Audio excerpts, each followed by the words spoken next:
Kila tunapozungumzia silage, mara nyingi tunaona matokeo ya mwisho, lakini wachache huona kazi kubwa inayohitajika kabla hata gunia moja ya silage halijatengenezwa. Video hii ilirekodiwa miaka kadhaa iliyopita tulipokuwa tunatengeneza silage kwa kutumia ekari 3 za mahindi mabichi. Ingawa leo kuna njia za kisasa zaidi za kutengeneza silage, bado video hii inaonyesha hatua muhimu ambazo wafugaji wengi wadogo hutumia hadi leo. Hebu tuanze safari hii kutoka hatua ya kwanza kabisa.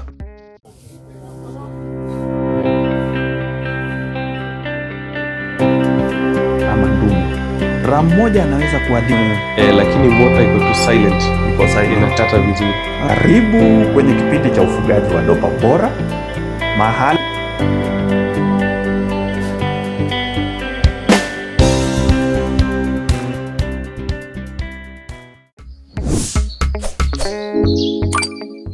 kila silage nzuri huanza kwa kuchagua eneo sahihi. Shimo la silage linahitaji kuwa sehemu ambayo maji ya mvua hayawezi kusimama kwa muda mrefu. Maji yakipenya ndani ya silage yanaweza kuharibu ubora wake.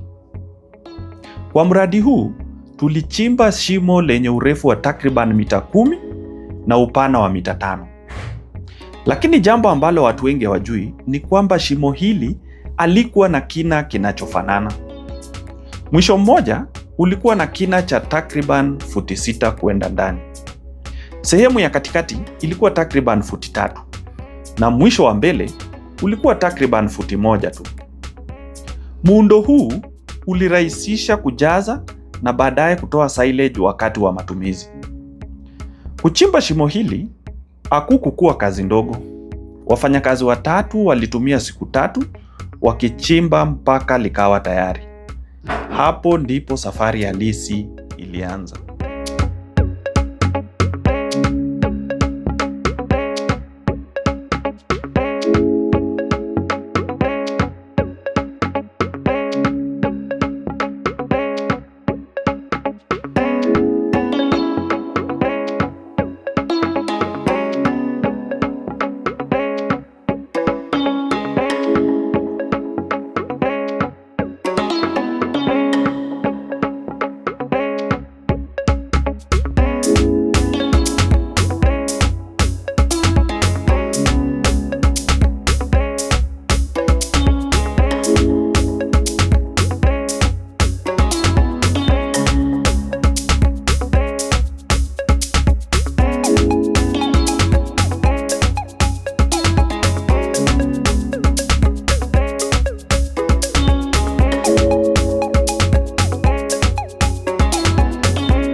Baada ya shimo kukamilika, hatua iliyofuata ilikuwa kuvuna mahindi. Mahindi haya yalitoka kwenye ekari 3 ambazo zilikuwa zimepandwa mahususi kwa ajili ya kutengeneza silage. Kuvuna kulifanyika kwa siku moja nzima na wafanyakazi 3. Ni muhimu kukumbuka kwamba wakati wa kuvuna una mchango mkubwa kwenye ubora wa silage. Ukivuna mapema sana, kiwango cha virutubisho kinaweza kuwa tofauti. Ukichelewa sana pia, mimea unaweza kuwa mgumu na kupunguza ubora wa malisho. Ndio maana muda wa kuvuna ni sehemu muhimu ya mafanikio ya silage.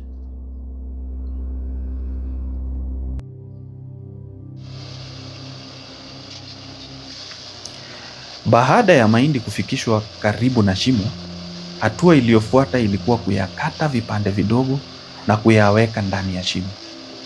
Kazi hii pia ilichukua siku 2. Kadri shimo ilivyoendelea kujazwa, mahindi yalikuwa yakikandamizwa ili kupunguza nafasi za hewa. Hewa ndio adui mkubwa wa silage. Kadri oksijeni inavyobaki ndani ya shimo, ndivyo uwezekano wa silage kuharibika unavyoongezeka. Lengo ni kuhakikisha mahindi yamebanwa vizuri kabla ya kufunikwa.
Hatua ya mwisho ilikuwa kufunika silage. Katika mradi huu tulitumia karatasi ya polythene kufunika pembeni na juu ya shimo. Baada ya hapo, udongo uliwekwa juu yake ili kuzuia hewa kuingia na kusaidia kushikilia kifuniko vizuri. Kazi hii ilichukua siku moja kukamilika. Baada ya hapo, kilichobaki ilikuwa kusubiri mchakato wa fermentation ukamilike. Ingawa leo kuna teknolojia mpya kama silage bags, kuna bunkers na drums, msingi wa kutengeneza silage bora umebaki ule. Lengo ni kuhifadhi lishe ya malisho kwa muda mrefu ili mifugo ipate chakula bora hata wakati wa ukame. Video hii ni ukumbusho kwamba nyuma ya kila silage nzuri kuna mipango, kazi ya pamoja na maandalizi ya kina. Na ndio maana wafugaji wengi waliofanikiwa huanza kuandaa malisho kabla hawajahitaji. Asante kwa kutazama. Na kama ungependa kuona mbinu za kisasa zaidi za kutengeneza silage, usisahau kujiunga na channel ya Ufugaji wa Dopa, ambapo tunaendelea kutembelea mashamba mbalimbali na kujifunza mbinu bora za ufugaji.